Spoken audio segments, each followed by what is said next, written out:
शंकराचार्यांनी नर्मदाष्टक केलेलं आहे. हे आता यूट्यूबवर पण अनेक जणांनी छान गायलेलं आहे, तर ते सगळ्यांना अवेलेबल आहेच. पण नर्मदा मैयाची व्यासांनी केलेली स्तुती ती आता आपण म्हणूया. जय भगवती देवी नमो वरदायिनी पाप विनाशिनी बहुफल दे. जय शुंभ निशुंभ कपाल धरे प्रणमामि तु देव नरार्ति हरे. जय चंद्र दिवाकर नेत्र धरे जय पावक भूषित वक्त्रवरे. जय भैरव देह निलीन परे जय अंधक रक्त विशोष करे. जय महिष विमर्दिनी शूल करे जय लोक समस्तक पाप हरे. जय देवी पितामह रामनते जय भास्कर शक्र शिरोवनते. जय षण्मुख सायुध ईशनुते जय सागर गामिनी शंभुनते. जय दुःख दरिद्र विनाश करे जय पुत्र कलत्र विवृद्धि करे. जय देवी समस्त शरीर धरे जय नाक विदर्शिनी दुःख हरे. जय व्याधि विनाशिनी मोक्ष करे जय वांछित दायिनी सिद्धिवरे. नमस्कार, मी भरत मुकुंद ताम्हनकर भारत भ्रमंती चॅनलमध्ये आपलं सर्वांचं स्वागत करतो. आज आपल्याकडे आले आहेत उदयन आचार्यजी, ज्यांनी नर्मदेची 3 वेळा पायी परिक्रमा केली आहे आणि एकदा बसनी केली आहे. नर्मदाविषयी त्यांच्या मनात फार भक्ती असून नर्मदेविषयी त्यांना माहिती पण भरपूर आहे. तर त्यांच्याकडनं आज आपण नर्मदेविषयी माहिती, नर्मदा परिक्रमेविषयीची माहिती जाणून घेणार आहोत. तर उदयनजी, तुमचं मी भारत भ्रमंती चॅनलवर स्वागत करतो. नमस्कार. तुमच्याबद्दल थोडी तुम्ही माहिती सांगाल स्वतःबद्दल? तर परमार्थामध्ये असं आहे की स्वतःबद्दल बोलू नये, तरी पण लोकांना समजावं, लोकांना कळावं म्हणून. माझं नाव उदयन आचार्य. डोंबिवलीमध्ये मी राहतो. पूर्वी आम्ही गिरगावात राहत होतो आणि शालेय शिक्षण माझं सगळं डोंबिवलीमध्ये झालं. आणि घरामध्ये परमार्थाचा वारसा माझ्या आईच्या वडिलांकडनं, म्हणजे दत्तात्रय यशवंत जोशी यांच्याकडनं आमच्याकडे आहे. ते नारायण महाराजांचे भक्त होते आणि त्यांच्यामुळे अनेक संतांची चरित्र मला वाचायला मिळाली. तेव्हा त्या संतांच्या चरित्राचा एक प्रभाव म्हणा की त्याच्यामुळे एक विरक्त जीवनाची आवड तेव्हापासून मला निर्माण झाली आणि एक आकर्षण वाटायला लागलं की साधू जीवन म्हणजे काय असतं. आणि त्यानुसार माझी वाटचाल नर्मदा परिक्रमेपर्यंत होणं हे अपरिहार्य होतं, कारण परमार्थामध्ये नर्मदा ही अनन्यसाधारण महत्त्व ठेवून आहे. बाकी माझं लौकिक शिक्षण B.Com पर्यंत झालं. सर्व्हिस वगैरे केली 25 वर्ष, पण त्याच्यात मी काही रमलो नाही. ऑर्केस्ट्रामध्ये गायलो सुद्धा, पण ती जगजगाटी दुनिया काही मला आवडली नाही. त्याच्यामुळे मैयाची कृपा अशी की मैयाजवळ मैयाने बोलवलं, म्हणून नर्मदा मैयाचं अखंड गुणगान करावं हीच आता एक आयुष्याचं ते एक ध्येय आहे. नर्मदा मैयाविषयी पहिल्यांदी तुम्हाला कशी माहिती मिळाली? कोणाकडनं मिळाली किंवा कशी मिळाली? थोडंसं विस्तारपूर्वक सांगतो ही गोष्ट. की मी जयसिंग डायकेम नावाच्या कंपनीमध्ये सर्व्हिसला होतो, कॉम्प्युटर ऑपरेटर होतो तिकडे. आणि काही कारणामुळे ती कंपनी बंद पडली. बंद पडल्यावर मी फ्रेशर होतो त्यावेळेला, म्हणजे अगदी नुकताच B.Com झालेलो होतो, म्हणून मला लगेच दुसरी नोकरी वगैरे मिळाली. पण आमच्याच कंपनीमध्ये असणारं आणि आमच्या सोसायटीमध्ये समोरच राहणारं योगेश धर्माधिकारी, म्हणून त्याला आम्ही योगेश दादा म्हणतो, माझ्यापेक्षा वयाने बऱ्यापैकी मोठा आहे तो. तर तो तिकडे टेलिफोन ऑपरेटर म्हणून होता आणि त्याचीही नोकरी गेली. तेव्हा त्यांच्या घरामध्ये असा प्रश्न पडला की आता घर चालवायचं कसं. तेव्हा कोणीतरी एका सत्पुरुषांनी त्यांना सांगितलं की तुम्ही डोंबिवलीतून नर्मदा परिक्रमा बसनी सुरू करा, म्हणजे म्हातारे जे कोणी आहेत किंवा शारीरिकदृष्ट्या जे अक्षम आहेत त्यांना परिक्रमा करता येईल. कारण नर्मदा परिक्रमा ही खडतर व्रत असल्यामुळे सगळ्यांना ती जमणार नाही. मग निदान नर्मदेचं स्नान व्हावं, तीर्थांचं दर्शन व्हावं म्हणून तुम्ही डोंबिवलीहून नर्मदा परिक्रमा काढा असं त्यांना कोणीतरी सुचवलं. म्हणून त्यांनी श्री शिवचिदंबर यात्रा कंपनी म्हणून एक कंपनी स्थापन केली आणि त्याच्यातर्फे ते नर्मदा परिक्रमेला तो न्यायला लागला लोकांना. मला म्हणाला, तुझी ही नोकरी गेलेलीच होती, तर तू असं कर, माझ्याबरोबर मदतीला चल, आपण नर्मदा परिक्रमा अरेंज करू. तेव्हा मी थोडंसं नाखुशीनेच त्याला म्हटलं की मला नर्मदा वगैरे काही माहीत नाही. कारण माझा मूळ जो मार्ग होता तो कलावती देवींकडनं म्हणजे आईंकडनं अनुग्रह आणि भजन मार्ग, याच्यापेक्षा दुसरीकडे काही मला जाण्याची गरज वाटत नव्हती तेव्हा. आणि नर्मदा काय आहे हे माहीतही नव्हतं. तो 4-5 वेळा म्हणाला, तो 4-5 वेळा जाऊनही आला. सारखं म्हणायचा, ह्या वर्षी तरी चल, ह्या वर्षीपासून तरी जॉईन हो मला. पण मी काही त्याला नाही म्हटलं, म्हणजे कधी गेलो नाही त्याच्याबरोबर. तेव्हा मग एकदा सारखा तो मला म्हणायला लागल्यानंतर मी म्हटलं, मला नर्मदा काय आहे ते तू सांग, त्याच्यानंतर मी विचार करीन. तेव्हा त्यांनी सुहास लिमयेंचं नर्मदे हर हर म्हणून पुस्तक आहे, तर ते त्यांनी मला वाचायला दिलं. आणि ते वाचल्यानंतर म्हटलं की हे फार वेगळं आहे आणि हे खूप छान आहे. असं वाटलं की करायचं आहे तर हे असंच काहीतरी करायचं आहे आपल्याला. सुहास लिमयेंचं पुस्तक हे मला प्रेरणादायी पहिल्यांदा ठरलं. मग त्यानंतर मात्र मी वेड्यासारखं नर्मदा ज्या ज्या पुस्तकात सापडेल तिकडे ती पुस्तकं घरी आणून ते वाचायला लागलो. मग त्याच्यामध्ये जगन्नाथजी कुंटेंची पुस्तकं आहेत, त्यानंतर भारती ठाकूरांचं नर्मदा परिक्रमा एक अंतरयात्रा आहे, चंद्रकांतजी पवारांचं नमामि देवी नर्मदे आहे, अशी अनंत पुस्तकं. आणि सगळ्यात मुख्य म्हणजे रा गुणे म्हणून यांनी पहिल्यांदा जे पुस्तक लिहिलं त्यांच्याही पुस्तकाचं नाव नर्मदे हर आहे. तेही पुस्तक मी वाचलं. आणि त्यानंतर कळलं की नर्मदा पुराण म्हणून एक आहे, जे मार्कंडेय ऋषींनी युधिष्ठिराला सांगितलेलं आहे, तेही आणून वाचलं. त्यानंतर मात्र मी योगेश दादाला सांगितलं की योगेश दादा, मी परिक्रमा करीन पण बसनी नाही करणार, पहिली परिक्रमा तरी मी पायीच करीन. अशी नर्मदा मैयाची म्हणजे माहिती मला, तिचं जी काही महती ती ह्या पुस्तकांमुळे कळली. बरोबर. नर्मदा मैयाचे धार्मिक व आध्यात्मिक महत्व काय आहे त्याविषयी थोडी माहिती द्याल का? धार्मिक महत्व म्हणजे आपण जेव्हा कलश स्थापना करतो पूजेमध्ये, त्यावेळेला गंगेच यमुने चैव गोदावरी सरस्वती नर्मदा सिंधू कावेरी, या 7 नद्या आहेत. बरोबर. या महापुण्यशालिनी आहेत, पुण्यदायिनी आहेत. तर त्यांच्यापैकी एक नर्मदा आहे.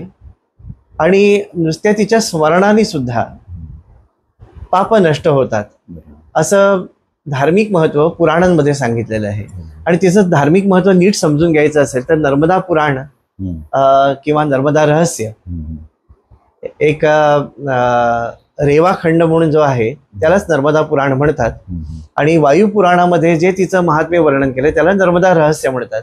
हे साधारण 200-250 अध्यायांचं, म्हणजे अगदी स्पेसिफिकली सांगायचं तर 237 अध्यायांचे अशी ही 2 पुराणं विस्तृत वाङ्मय नर्मदा मैयावर मिळतं. आणि त्याच्यामध्ये तिचं धार्मिक महत्व, प्रत्येक तीर्थामध्ये काय काय केलं असता, कसं आचरण केलं असता, काय मिळतं. म्हणजे आपण तीर्थाचं वर्णन ज्या वेळेला करतो तेव्हा रोहिणी तीर्थ, ज्याला आता आपण राजघाट म्हणतो, किंवा जिकडून शूलपाणी हे सुरू होतं, राजघाट हे महात्मा गांधींच्या अस्थि तिकडे विसर्जन केल्यानंतर त्याला म्हणायला लागले. पण मूळ पुराणामध्ये तिचं नाव, त्या तीर्थाचं नाव आहे रोहिणी तीर्थ. इकडे एका भिल्लिणीने तपश्चर्या केलेली होती. त्या भिल्लिणीचा पती वारला होता आणि त्या पतीच्या विरहाने ती त्या रोहिणी तीर्थामध्ये तपश्चर्याला बसली. एक संध्यापळी भरून नर्मदेचं जल ती प्यायची. आणि अशी अखंड तिने तपश्चर्या केल्यानंतर नर्मदा मैया प्रसन्न झाली आणि तिला रोहिणी नक्षत्राचा जन्म त्या भिल्लिणीला मिळाला आणि ती अखंड चंद्राबरोबर राहायला लागली, म्हणजे आपल्या पतीबरोबर राहायला लागली. म्हणून ह्या तीर्थाला रोहिणी तीर्थ. अशी अनेक तीर्थांची धार्मिक महत्व, तिथे काय आचरण करावं, कसं करावं हे सांगणारं एक नर्मदा पुराण आहे आणि नर्मदा रहस्य, हे 2 ग्रंथ महत्वाचे आहेत. आध्यात्मिक महत्व म्हणजे आपल्या आपण जे 84 लक्ष योनीमध्ये जी कर्म केलेली असतात, मग ती पुण्यकर्म असू देत किंवा पापकर्म असू देत, त्या सर्व कर्मांचं म्हणजे प्रारब्धाचं निरसन करण्याचं एकमेव उपाय कलियुगातला तो म्हणजे नर्मदा परिक्रमा आहे. तुम्ही जर पुण्य केलेलं असेल, चांगलं केलेलं असेल, तर तुम्हाला न मागता सगळं उत्तमच मिळणार आहे तिकडे. आणि जर पापकर्म घडलं असेल तर तुम्हाला खडतर यातनाही मिळणार आहे. तुम्ही जर सगळ्यांशी चांगलं वागलेला असाल आधी, तुम्ही म्हणता मी सुद्धा त्याच्यातच आहे, मी जर चांगलं केलेलं आहे तर मला चांगलंच फळ मिळणार आहे.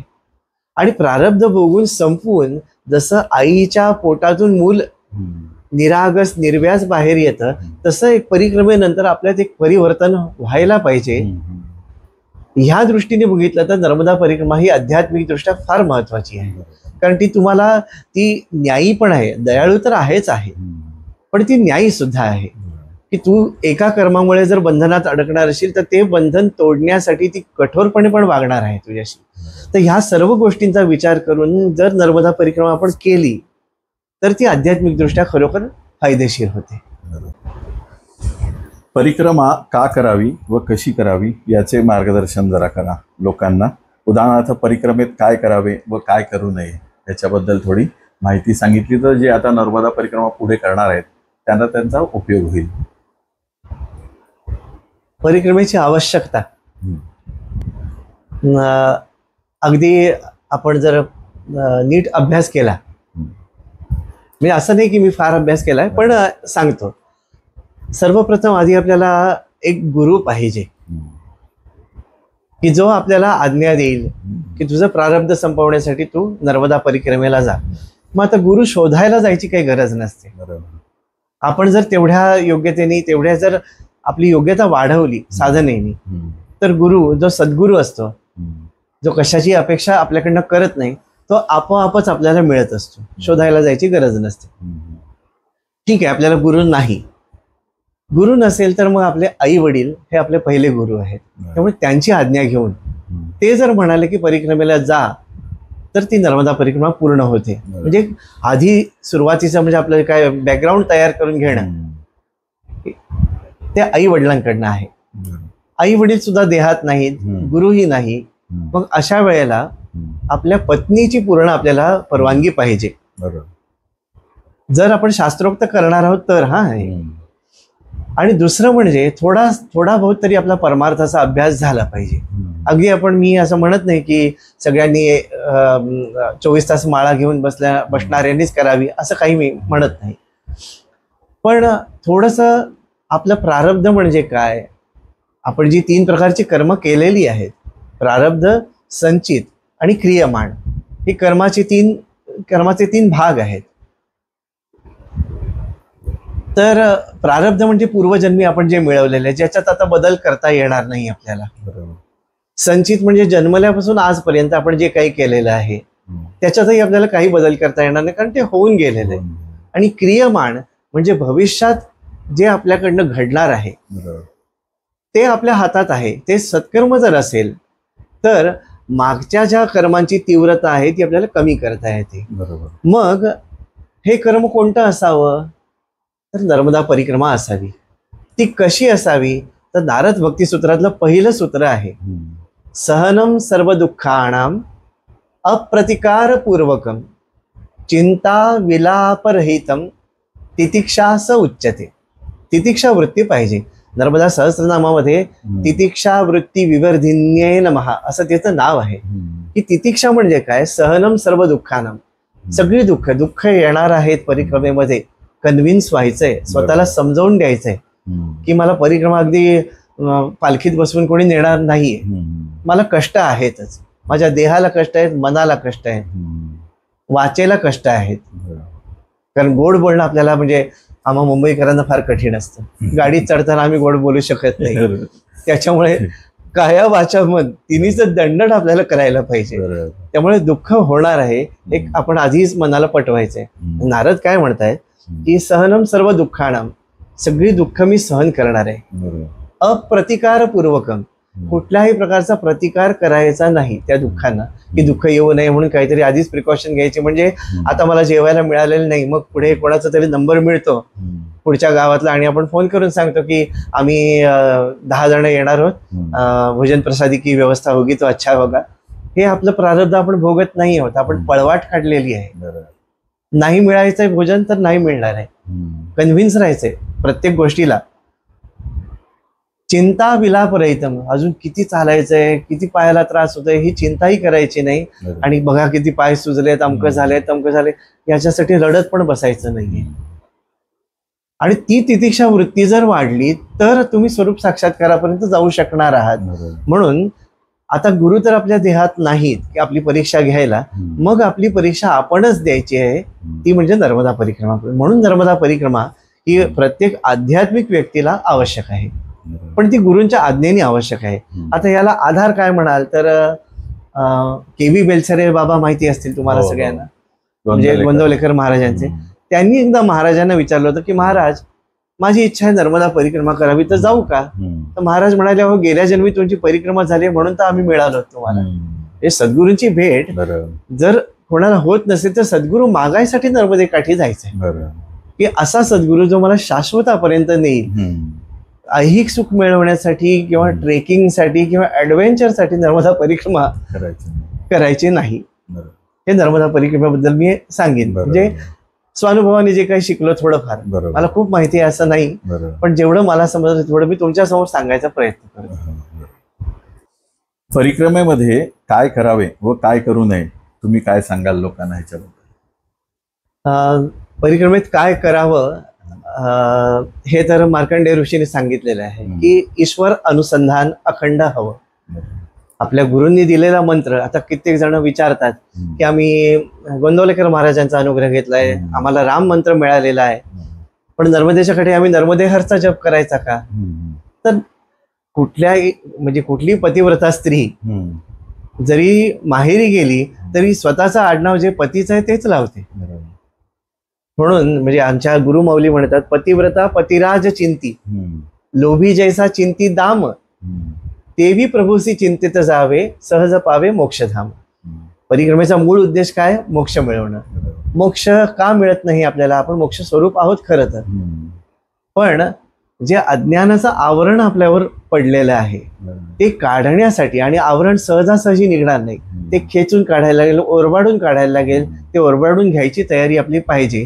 त्याच्यामुळे कुठल्याही स्थितीत कोणालाही किंचितही दुःख आपल्याकडनं होणार नाही याची काळजी परिक्रमेमध्ये आपल्याला घ्यायची. मुख्य म्हणजे काय करावे ह्याच्यात हा भाग येतो. आणि उपासना आपली अखंड असावी.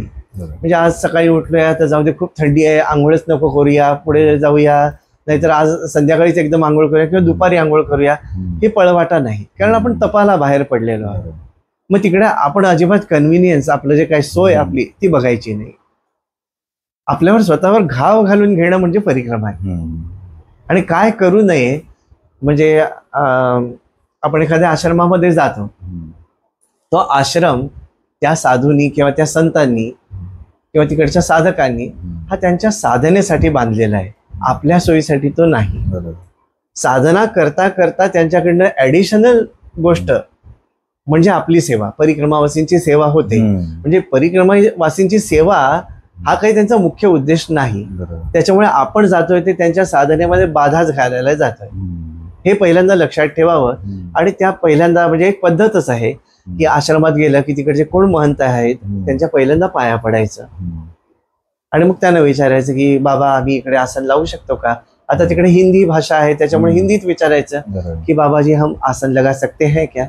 त्यांनी जर हो म्हटलं तरच आसन लावायचंय, नाही तर आश्रम मोकळा दिसतोय जाऊन मी आपलं लावायचं आसन. आणि मग कोणते महाराज गादीवर येऊन बसतात बिचारे की आता हा येईल पाया पडायला मग येईल म्हणून, आणि हा बाबा काय त्यांच्याकडे बघायला पण जात नाही. आणि परत विचारतात की म्हणजे जेवण काय कधी होईल काय होईल. तर ह्या गोष्टी खरोखर नाही करायच्या आहेत आपण. आणि खरं सांगू का, आता खूप सोयीची झालेली आहे परिक्रमा. बऱ्याच ठिकाणी आश्रम आहेत आणि खूप छान व्यवस्था करतात ते आपली. पण मार्कंडेय ऋषी किंवा अगदी मार्कंडेय ऋषींपर्यंत जरी आपण नाही गेलो तरी बिडकर महाराजांचं जे चरित्र आहे त्यामध्ये जर वाचलं तर त्या काळात फक्त 2 किंवा 3 आश्रम संपूर्ण नर्मदा तटावर होते आणि अशा काळात बिडकर महाराजांनी, रंगवदूत महाराजांनी परिक्रमा केलेली आहे. तर ती चरित्र आधी मुद्दामून वाचावे की किती निरपेक्षपणे करायचे, की मला जेवायला नाही मिळालं तरी मी आनंदात राहणार आहे, हे सगळं मनाला पटवल्यानंतर नम्रतेने परिक्रमा करायची. बाकी तुम्हाला काही नाही जमलं ना तरी चालेल, पण जो भेटेल त्याला मनापासून नमस्कार करा, कारण तो नर्मदा काठचा आहे. आधी आपल्या उपास देवतावर विश्वास पाहिजे. त्याच्यासाठी म्हणजे माझे जे गुरुजी होते, नरहरिगिरी स्वामीजी म्हणून, त्यांनी सांगितलं की थेट नर्मदा परिक्रमा करूच नाही म्हणाले. आधी काही दिवस तिच्या तटावर राहावं, काहीतरी सेवा करावी, तिचा किनारा स्वच्छ करावा, तिच्याबद्दल प्रेम लागू देत, आधी रोज तिला बघण्याची सवय लागू देत, आणि त्यानंतर उपासना क्रम असतो. प्रत्येक देवतेचा एक उपासना क्रम असतो. तसा नर्मदेचाही उपासना क्रम आहे, भवानी तंत्रामध्ये येतं. नर्मदा ही योगिनींपैकी एक महायोगिनी आहे. योगिनीचा अर्थ जी परब्रह्माशी जोडते, कनेक्टर, अशी ती नर्मदा आहे. ती परब्रह्माशी जोडायला बसलेली आहे आपल्याला. त्यामुळे तिच्या तटावर उपासना झाली पाहिजे. मग तिची उपासना पद्धती कशी आहे? खास फक्त नर्मदेचा जर विचार केला तर पहिल्यांदा नर्मदा कवच म्हणावं. आपल्याला संस्कृत येत नाही, हरकत नाही, पण नर्मदा कवच खूप सोपं आहे, ते म्हणावं. त्यानंतर प्रत्येक देवतेचं एक सहस्त्र नाम असतं, तसं नर्मदा सहस्त्रनाम आहे. आणि शंकराचार्यांनी केलेलं नर्मदा लहरी स्तोत्र आहे, 43 श्लोकांचं आहे. नर्मदा अष्टक बहुतेकांना पाठ असतं. आणि त्यानंतर नर्मदेचा जप करायचा आहे. तो जप केल्यानंतर आरती करून मग ती पंचांग पूजा आपली पूर्ण होते. मग त्या देवतेशी किंवा त्या देवतेच्या तत्वाशी आपली बुद्धीनी ओळख होते. आणि बुद्धीनी ओळख झाल्यानंतर आपण त्या नर्मदेशी जोडले जातो. आणि त्यानंतर जी परिक्रमा होते ती खरोखर उपासना होते. त्यामुळे काय करावं तर उपासना करावी आणि नर्मदा तत्वाशी एकरूप व्हायचा आपण प्रयत्न करायचा आहे. त्यासाठी हे म्हणजे नर्मदा कवच. आणि आता एक म्हणजे थोडासा विषय वेगळा वाटेल, पण मला असं लक्षात आलं की नर्मदा कवच संस्कृतमध्ये आहे, सहस्रनाम संस्कृतमध्ये आहे, नर्मदा लहरी संस्कृतमध्ये आहे.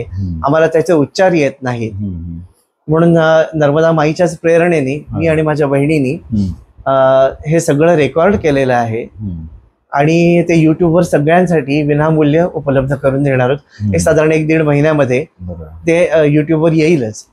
तर त्याच्या मागे उद्देश हाच आहे की एक तर आमच्याकडनं वाणीनी सेवा व्हावी, आणि दुसरं नर्मदा परिक्रमावासींची सोय व्हावी की काय ऐकत जावं. इतर कुठली गाणी ऐकण्यापेक्षा ती ऐका, भक्तिगीतं पण ऐकायला काही हरकत नाही, पण नर्मदेचं जे मुख्य आहे, ज्या देवतेजवळ आपण जातोय, तिची एक विशिष्ट उपासना पद्धती आहे. ती करत करत जर परिक्रमा केली तर त्याचं 100% मी नाही म्हणत, कारण आपण कलियुगातले आहोत, पण 50% तरी फळ आपल्याला नक्की मिळेल. म्हणजे नर्मदेच्या अनुसंधानात आपण राहायचंय, हा मुख्य नियम आहे. नर्मदा तटावरील आश्रमातील व्यवस्था कशी असते ह्याच्याबद्दल थोडी लोकांना माहिती द्या, कारण तुमच्या 3 परिक्रमा झाल्या आहेत आणि त्यामुळे तुम्हाला पूर्ण आश्रमांची माहिती आता झाली असेल परिक्रमा करून. तर तिथे कशी व्यवस्था असेल राहण्याची, जेवणाची, त्याच्याबद्दल जरा लोकांना माहिती द्या.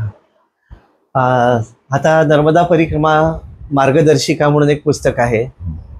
पूर्वी आत्मकृष्ण महाराजांनी काढलं होतं, आणि आता सीमाजी चौधरी म्हणून आहेत बोरिवलीच्या, त्यांनी हे मार्गदर्शिका अतिशय सुंदर काढलेली आहे. आणि त्याच्यामध्ये अगदी विस्तृत माहिती दिलेली आहे की कुठे कुठला आश्रम आहे, तिकडे सदावर्त मिळतं की तयार जेवण मिळतं, आणि किती किलोमीटर आहे अंतर, इथपासून सगळी त्याच्यामध्ये सुंदर माहिती दिली आहे. प्रत्येक आश्रमामध्ये बऱ्यापैकी व्यवस्था आता झालेली आहे. पण मगाशी मी म्हटलं त्याप्रमाणे की आश्रम हे आपल्यासाठी नसून त्यांच्या साधनेसाठी आहेत, आणि आपण आगंतुक आहोत तिकडे. त्याच्यामुळे आश्रमातली शांतता आणि जी एक त्या आध्यात्मिकता त्या आश्रमात आलेली असते उपासनेनी, त्याचा भंग होऊ देऊ नये एवढं मात्र बघायचंय. आणि व्यवस्था सगळी छान असते. कधीही मला आता 3 परिक्रमा ज्या झाल्या, त्या 3ही परिक्रमांमध्ये मला कधीही मागावं लागलं नाही जेवण, आपोआपच ते यायचं, आणि ते आपोआप येण्यात खूप आनंद आहे. म्हणजे आमच्या गुरूंचा तो संस्कारच आहे ना. कलावती देवींनी नित्योपासनेमध्ये म्हटलंय की प्रेमाचे देणे दुधापरी, ते मागून घेता जलापरी, हट्टाने घेता अशुद्धापरी, ऐसे कथिले गुरुवरी. म्हणजे प्रेमाचं देणं जे आहे, जे काय त्या आश्रमात देतात प्रेमाने, त्यांनी मैयासाठी केलेला असतो स्वयंपाक. बरोबर. मग ती खिचडी असेल किंवा शिळी भाकरी पण असेल, ते मैयाचा प्रसाद म्हणून आपण तो तितक्याच संतोषाने स्वीकारायचा आहे. ते प्रेमाचे देणे दुधापरी. दूध आपण पिऊ शकतो. मागून घेता जलपरी, आम्हाला हे द्या असं म्हटलं की ते पाण्यासारखं आहे. दुधापेक्षा पाणी हे कमी मानलं गेलंय. आणि हट्टाने घेता, नाही द्याच, त्याशिवाय आम्ही जाणारच नाही पुढे, किंवा तुमची सेवाच पूर्ण होणार नाही, काहीतरी शिवाय शब्द देऊन जायचं, हे म्हणजे रक्त प्यायल्यासारखं आहे. त्याच्यामुळे आपण एवढं नियम, आणि सगळ्या आश्रमामध्ये त्यांच्या पद्धतीने अतिशय सुंदर व्यवस्था असते. आणि ते जसं सांगतात तसं आपण तिकडे वागायचंय. प्रत्येक आश्रमाचा नियम पण वेगळा असतो. कधी कधी आपल्याला गोंधळ होतो. म्हणजे गंमत अशी झाली की राजघाटच्या आधी एका आश्रमात मला महाराजांनी सांगितलं की चहा अजिबात पिऊ नका, चहा अतिशय खराब असतो. त्यावेळेला होय महाराज, आम्ही नाही चहा पिणार. त्या आश्रमात आम्ही चहा न घेता निघालो. पुढच्याच आश्रमात जे बाबा होते ते म्हणाले आमच्या इकडे चहा प्यायलाच पाहिजे. त्यावेळेला आपण नाही सांगायचं की आता मी मागे असा नियम केला, आता मला तुमचा नियम नाही. ज्या आश्रमात जसं सांगतात तसं राहणं. म्हणजे एक छोटस सांगतो. ज्ञानेश्वर महाराज म्हणतात, माळीये जेवते नेले तैसे ते निवांतची ठेले, त्या पाणी ऐसे करी. म्हणजे माळ्यानी जसं वाघेमध्ये निवडुंगाला घातलं तर निवडुंगाला जातं, गुलाबाला घातलं गुलाबाला जातं, नारळाला घातलं नारळाला जातं. पाणी विचारत नाही माळ्याला की मला तू इकडेच का पाठवलंस. त्याप्रमाणे मैया जिकडे नेईल तिकडे कदाचित सणसणून अपमान पण होणार आहे, तो सुद्धा त्याच प्रेमाने स्वीकारायचा आहे. आणि कधीतरी बाबाजी आपके जैसे महान संत तो देखेही नाही म्हणून गळ्यात हारही घालतील, तेही स्वीकारायचंय. सुख दुःख समे कृत्वा लाभा लाभो जया जय, गीता अनुभवायची. त्याच्यासाठी नर्मदा परिक्रमा आश्रमात व्यवस्था छान असते. बरोबर.